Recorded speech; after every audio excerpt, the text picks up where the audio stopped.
what you're excited about with the 49ers week 0 before week 1.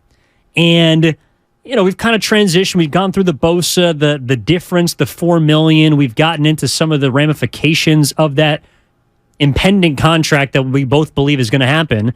And it could affect two guys, a Deebo Samuel and a Brandon Aiyuk. Mm-hmm.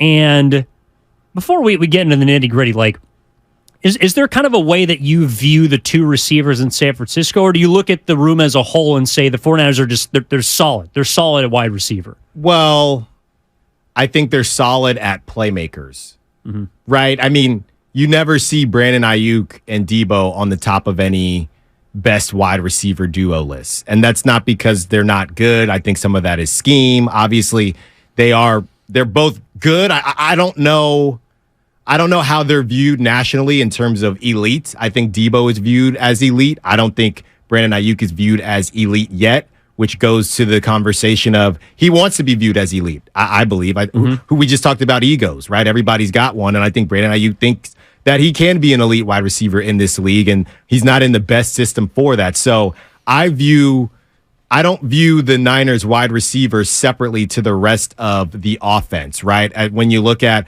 the Bengals wide receivers or the Dolphins wide receivers, they are just a part of the cog of the machine. And that's why I think that at some point, something's got to give. It just depends on who you ask. And shout out to the Xfinity Mobile text line and the YouTube chat coming in with who they would prefer, because it is really just a preference.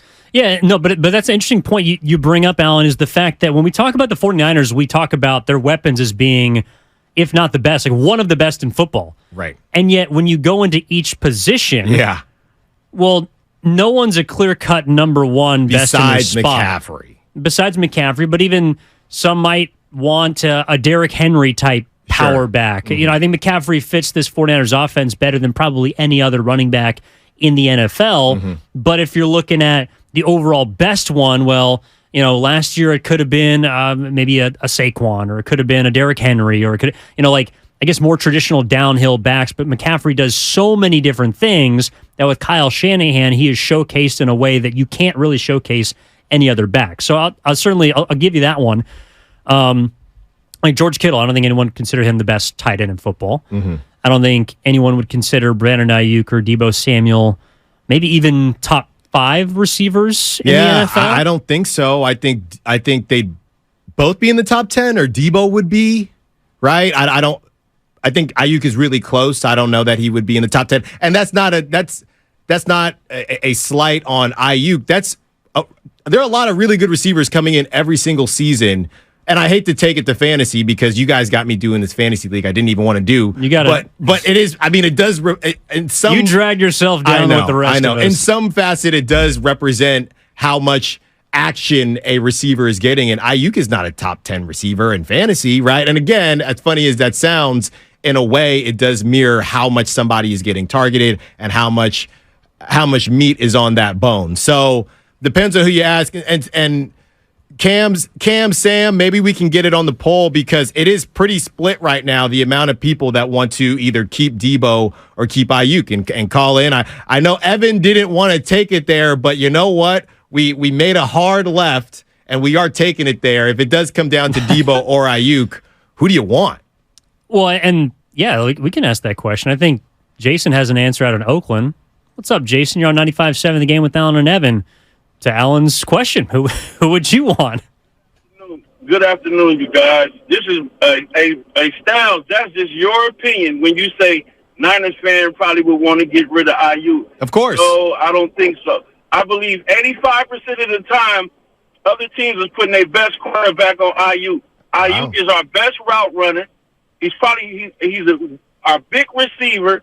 Shanahan was on Aiyuk a couple years back because he knew Aiyuk's potential, and he could be a game changer. Plus, he changes the game for Deebo.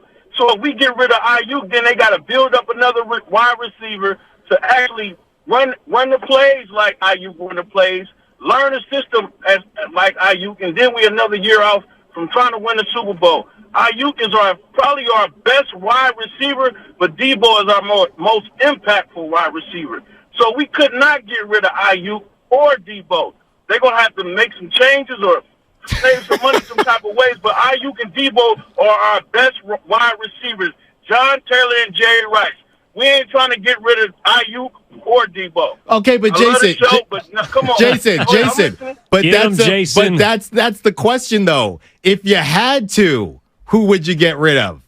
Anybody can say don't get rid of either. But why do I have to choose? You don't have to. But why does Jason have to choose? Jason, just humor me. Jason's gone. Okay, we lost Jason.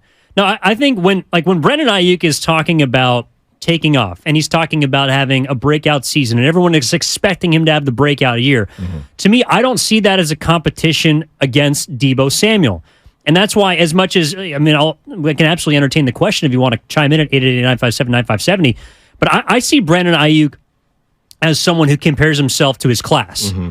And right now, the guys that were drafted in front of him, Justin Jefferson, CeeDee Lamb, are the two that I would consider better than him. Yeah. Jerry Jeudy, I would not. Jalen Reagor, absolutely would not. T. Higgins might be in the conversation for some. Michael Pittman Jr. might be in the conversation for some. I think Brandon Aiyuk is has proven more than those guys have. You said CeeDee? Yes. You said you think he's better? I think CeeDee Lamb's better than Brandon Aiyuk. Okay. I mean, he's shown more so far. Yeah. Again, in an offense that highlights CeeDee Lamb. But if you're with Kyle Shanahan, that's a run-first offense. And who has been the focal point of the Cowboys offense the last few years? Okay, let me rephrase. No, last year was more of a pass-heavy offense. It's a run-first offense, and then on top of that, you have Kittle, who recently has reemerged, and then you also have Deebo. Yeah, look, I'm willing to entertain the fact that Brandon Aiyuk could have a better year than CeeDee Lamb. All I know is he was a second-team All-Pro receiver last year. The bottom line is that this all started from the conversation with Nick Bosa. And we can open this up. If people don't like, and to Jason's point, shout out the town, shout out Oakland.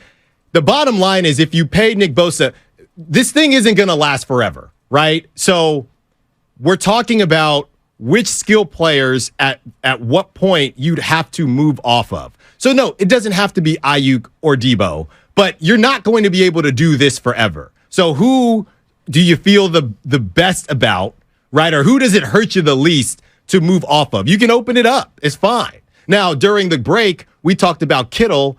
Kittle might be, you were saying, some type of a restructure because of maybe his age, that it wouldn't be as easy of a just move off of him or trade him as the other guys. The numbers wouldn't add up the same way. No, I mean, there's a potential out at the end of the season for George Kittle, but I don't think that Kyle Shanahan sees anyone on this roster in place to be someone who could replace a guy like George Kittle. So you think that because of that, you can't move off of Kittle? Well, not unless he falls off a cliff or gets hurt. George Kittle he doesn't put up the amount of yards that he used to. I think that's also a product of how many weapons are on the team. Mm-hmm. But George Kittle was arguably the most efficient he's ever been with Brock Purdy in his last, 6 weeks of the regular season inside the red zone. Right. And I think that in Kyle Shanahan's offense, George Kittle is kind of the epitome of, the guessing game because he blocks a ton, but he can hurt you in the passing game, yards after catch, he's physical. And so when he's on the field, you do not know whether they're going to run or pass, as opposed to a lot of pass-catching tight ends, mm-hmm. pure blocking tight ends. George Kittle, the one thing he does not do is give a tell. And I think that's why he's so integral to this offense. And even though I think they could, maybe win games, he's not maybe the most important piece to the Niners offense as he was, say, in 2019, but he's pretty damn important. And I think some people might lose track of him just because of the amount of pieces around him.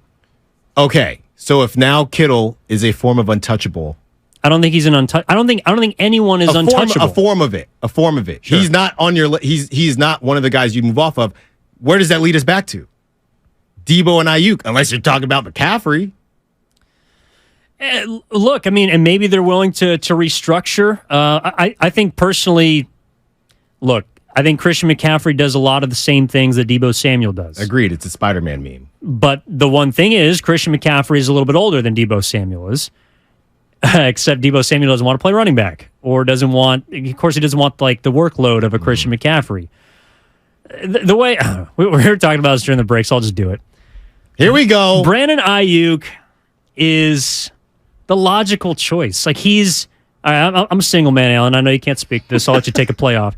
Brandon Aiyuk is the woman that kind of checks every single box. Like, she's got a great salary, full-time position, maybe a studio in the city. She's someone that you can envision, a life with. She makes sense, right? She's not the best looking, but someone that, just you can wrap your mind around being with and living comfortably for a long time. Deebo Samuel is the woman that makes you feel something when you're with her. He's someone you just stare into her eyes and you're just absolutely leveled. Like, you gaze into a sea of blue. And Deebo Samuel, he might not have she might not have the best job. Best credit.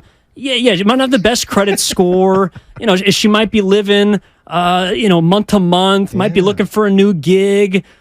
But at the end of the day, it's just someone that when you're with her, you feel better about yourself. And you're constantly reminded, even though you might not be happy all the time, there's those little things that they do that just reminds you how lucky you are to be with them. That's how I look at Brandon Aiyuk and Deebo Samuel if we're talking about women. Incredible. Yeah. That's a 5. Thank you. That's a 5. But I will say, based on what we've seen and heard, we kicked off this show with, hey, when Deebo scores, it just does something different. A lot of people are willing to ship Deebo off for Brandon Aiyuk. And I'm wondering, Evan, is some of that becomes, based on what you were saying, because she tried to leave you last year? Deebo tried to leave and ended up saying he wanted to get paid. We don't know how legit the trade request was. Is that some of it? Is that some of why Niners fans are okay with moving off of Deebo over Aiyuk? Because, hey, he already tried to leave us. He already tried to leave the family. So if he wants to be gone, he can be gone. Aiyuk's never done any of that. Maybe that's part of it. But to your point, I think a lot of people feel the way you feel. I don't know. That was a flashback to The Bachelor. I don't know. Love Island. I don't know what I was. Temptation Island. I don't know what I was listening to right there. But I think there are people that feel like that. But I think there are people that also feel, hey, we've had our arguments. We've fought before, right? Just be gone. We have our new boo thing. Yeah, I mean, look, it's a tough choice, and I'm glad the Niners don't have to make it this year. They might have to make it next season. Who knows? They might be able to avoid all of this by figuring out a way to, I don't know, it could be a different position that they want to mess with or move on from. But I also know that, and you kind of brought this up during the break, the fact that someone like Ronnie Bell on the roster, I don't know if he's not someone that this season is going to spell either of those two guys, but let's say that during the offseason or throughout this year, maybe Aiyuk misses a couple weeks, or Deebo misses a couple weeks, or Jawan Jennings misses a couple weeks. Ronnie Bell steps in, looks really good. He's a yard after catch guy. He figures out how to catch the ball consistently, and Brock Purdy's putting it on him. He's running up numbers. That might be a guy that makes you feel more comfortable with moving on from one of your two soon-to-be very high-paid wide receivers, because we've seen other teams have to make these tough choices of who you're going to keep, who is more important to winning, and what you value. And for Kyle Shanahan, the one thing that we've consistently seen is he's not afraid to move on from guys, not just at the quarterback position, but others as well. Yeah, and really it just comes down to what void you're willing to live with. Because if you think, hey, Deebo, we saw it last season. Hey, well, we got Christian McCaffrey now, so Deebo, Brandon Aiyuk is the one guy. There's no replacing what Brandon Aiyuk does. I am in no way saying that Ronnie Bell, some people on the YouTube chat and Xfinity Mobile text line are saying Ronnie Bell could do what Deebo does. Maybe a diet Deebo or a Deebo light, and maybe you think that's enough. We'll see more this season, because I think that's what makes this season so intriguing. There's so much on the line. Number one, you want to get number 6. You want to get that ring. But there are also some people that want to be fed. Brandon Aiyuk wants to be fed. Deebo wants to be fed. Christian McCaffrey's going to get fed either way because he's the running back. So, and I think when we talk about egos, I would say that Kittle definitely seems to be on the much smaller side of that. I mean, you're talking about a guy who knows deep down, and I've never talked to the guy, but who knows deep down that he could probably pass catch at the level of Travis Kelce. I think George Kittle feels that way, but he also is a jack of all trades. And in this system, he's being utilized. People joke about him being an offensive lineman or a guard, right? So he is somebody that I don't think you have to worry about his ego. I think he loves being in the Bay Area. So I would take him out of the category, but he's also at a different place in his career. You know what I mean? I think that Deebo still wants to prove some things, and I think Aiyuk wants to prove some things. To your point, the other wide receivers that went in his wide receiver heavy draft. And again, to take a step back from the Bay Area's perspective and the Niners' perspective, wide receivers are coming out like hotcakes these days. Okay, the way the college game is changing, wide receivers are really starting to advance. It feels like so. Brandon Aiyuk doesn't want to get forgotten.